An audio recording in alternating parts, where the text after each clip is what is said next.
Bravo. Bravo, vraiment.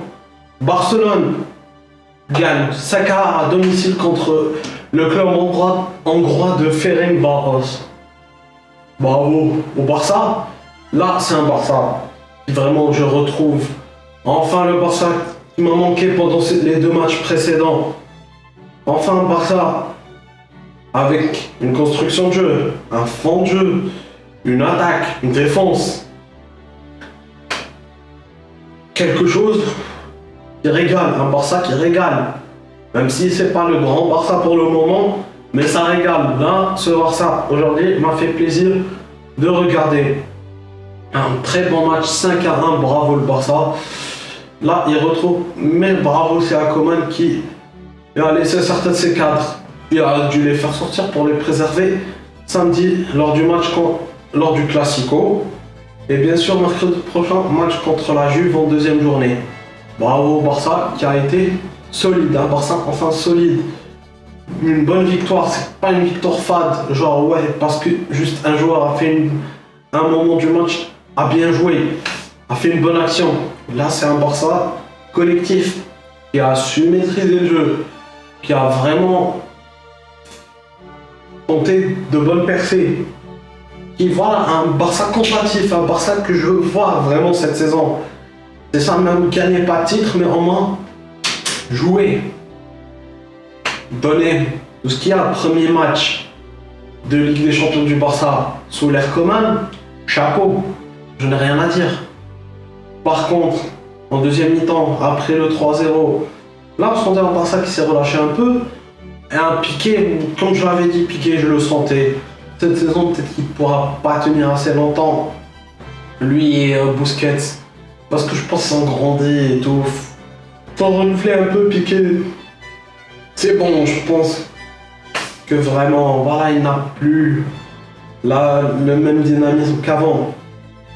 Et que je pense d'ici l'année prochaine ou dans 2 ans, il va prendre sa retraite.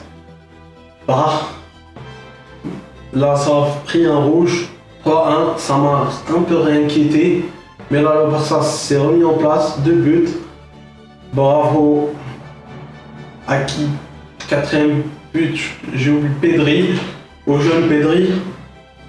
Et à Ousmane Dembélé qui enfin, là, a montré un bon jeu. C'est que le début, mais j'espère le voir beaucoup plus souvent. Trincao qui a été pas mal. Pas mal, j'ai rien à dire. Trincao, vraiment. Même si je pense, est-ce qu'il a marqué? Attends, je vais voir. Non, il n'a pas marqué, mais il a été bon. Là, on avait un Trincao, vraiment, qui a essayé, même s'il manque encore quelques trucs qui n'est pas encore totalement ancré dans l'esprit du Barça. Mais là, on voit qu'il y a quelque chose. Bravo Trincao. Là, c'est un Barça combatif.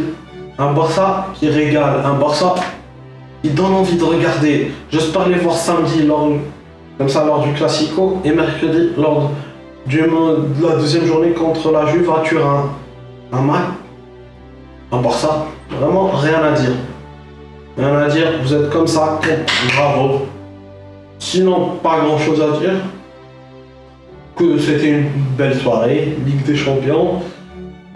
Bon, mais allons voir les résultats. Parce que à chaque débrief de Ligue des Champions, ou comme celle-ci, je verrai les résultats des autres matchs. Alors, on a le groupe H. Paris Saint-Germain contre Manchester United. Victoire de Manchester 2-1. Franchement, les gars, si demain je me sens en forme et que ce soir j'aurais vu un petit peu le match, je vous donnerai je pourrais en faire un débrief demain après-midi. De toute façon, si vous en voulez, dites-le moi en commentaire, ça m'intéresserait beaucoup. Sinon, l'autre match Leipzig par Başakşehir, ils sont bravo 2-0. Rennes Krasnodar pour une première participation. À bon nul, c'est cool. Chelsea Séville, 0-0. Je pense qu'il y a quelque chose dans ce groupe. Le groupe F, Bruges qui bat le Zénith, c'est une surprise pour moi. Bravo, Lazio aussi. 3-1 face à Dortmund, Lazio qui gagne. Quand même pas mal, Lazio. Ça donne quelque chose.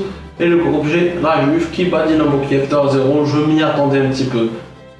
Bon, les amis, comme vous avez entendu les résultats, moi j'espère que ce débrief vous a plu. Si demain, comme je l'ai dit, vous voulez le débrief de Paris Saint-Germain-Manchester United, dites-le moi en commentaire. Moi, je vous dis, passez une bonne soirée, passez une bonne nuit, profitez la vie et hasta la vista.